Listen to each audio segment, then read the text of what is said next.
On Sunday, we were looking at 1 Thessalonians chapter 2 and 3, and we worked through how Paul said he was under attack by Satan, and we looked at who Satan is, and one of the main points we made is that Satan is a real being. He's not a metaphor. But there is an instance where we can use Satan as metaphor, and we can use it correctly, and it would actually, in doing that, support a strict interpretation of the Bible rather than conflict with it. And we're going to work through how we can do that today.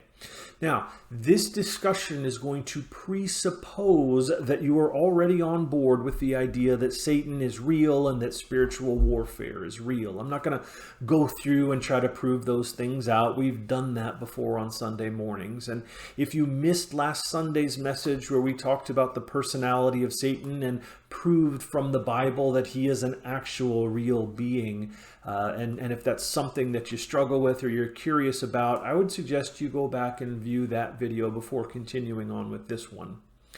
All right, so with that said, we need to level set about one particular attribute of God before we can talk about Satan.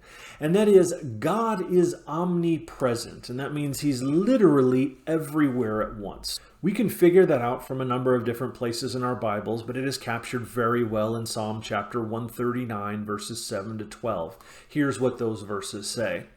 Where can I go from your spirit? Where can I flee from your presence?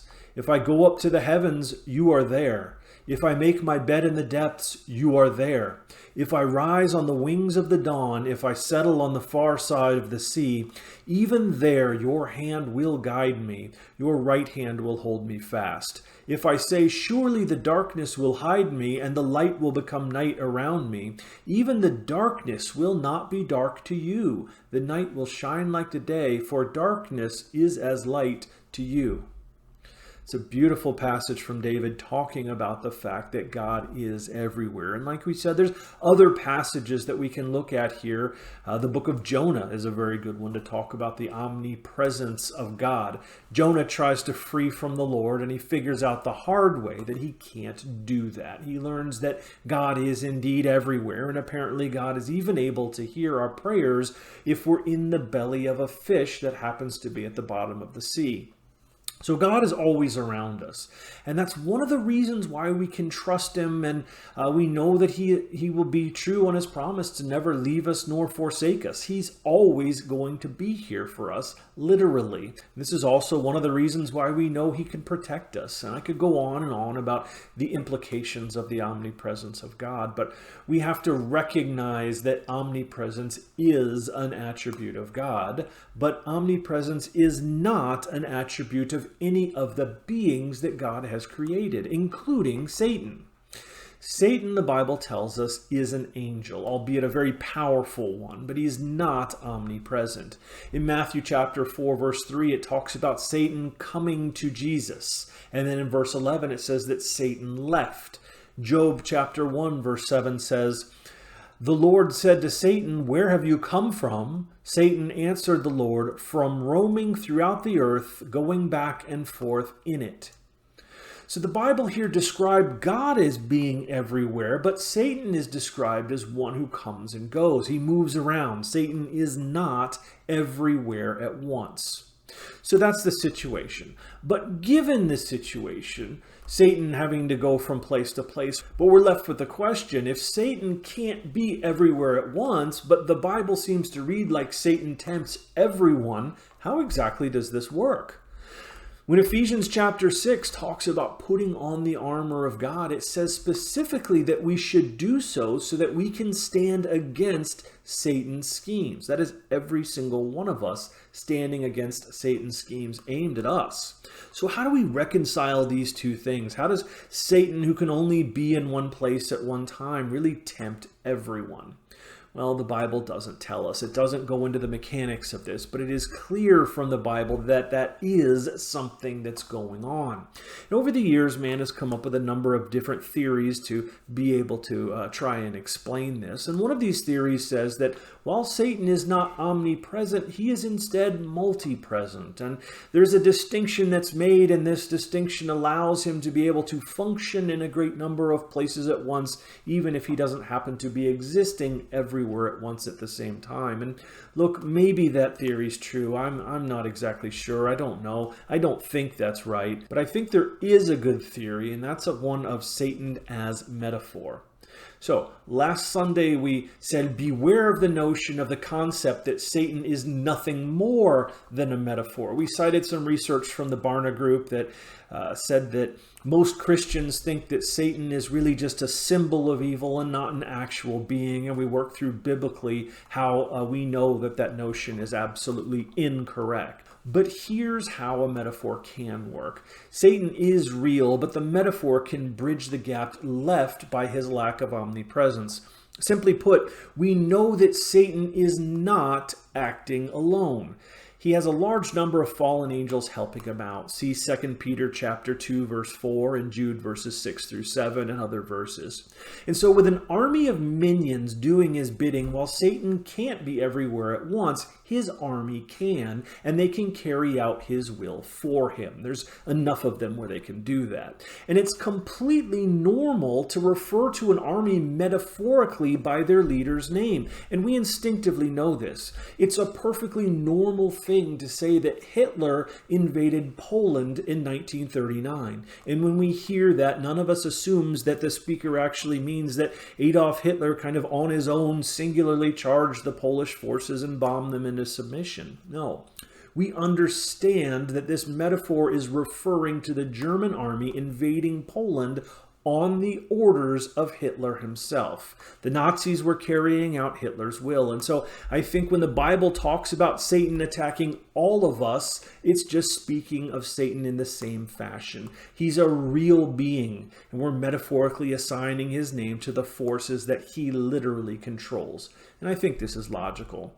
If Satan attacks us vicariously through one of his demons, we can still claim that we were being attacked by Satan, and we'd still be on firm theological ground.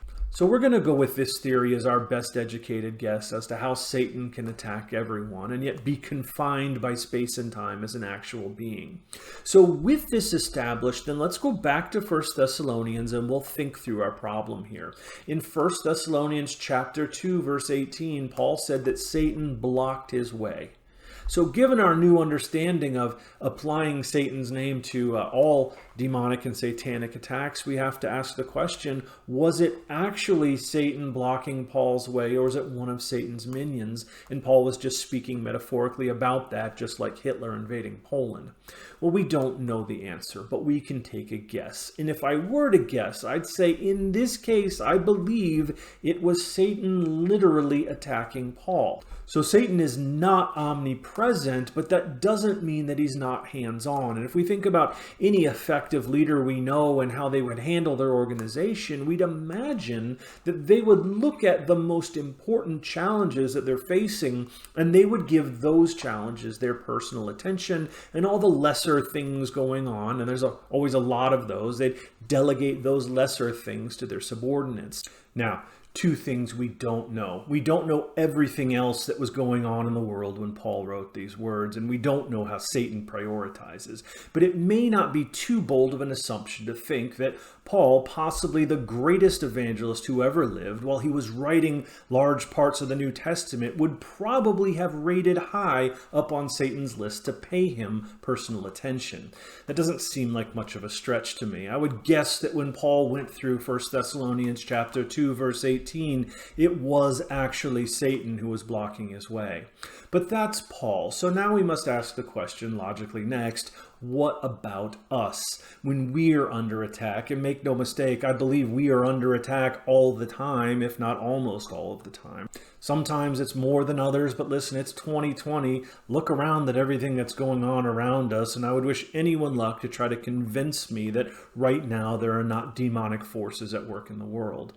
We've experienced some pretty big attacks in our local church this year. Personally, I believe I have been under attack by Satan, and I believe you also have been as well. And so in light of what we've been talking about here today, it's natural to ask the question, is this Satan himself attacking us personally, or is it just one or more of his minions?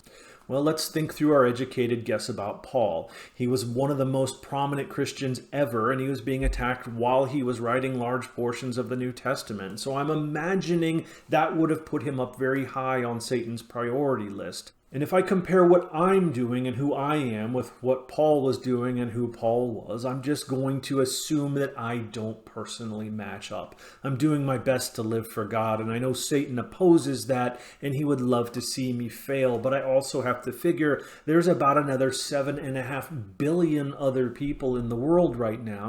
And while I don't know how many people Satan himself can be influencing at one time, I also know we're living in a world populated with people like Kim Jong-un, Donald Trump, Vladimir Putin, and Nancy Pelosi, and I'm going to go ahead and guess that Satan has his sights on bigger fish than someone like me. Now, I don't know your situation, and I don't know the future. Really powerful people may watch my videos, or you might be the young John Connor of modern Christianity. I don't really know. Maybe Satan does have your number specifically, but maybe he doesn't. But I would say that either way, the situation is still the same. If Satan isn't personally prowling around you like a lion, it's a pretty good bet that he has assigned one of his minions to do that very thing in his place. And so either way, the danger is the same. The situation is the same. And we can confidently speak metaphorically about Satan literally attacking us and still be on good theological ground. Hope that's been helpful. Hope it's been interesting. And until next time, Lord willing, there is a next time. May God bless you and your family.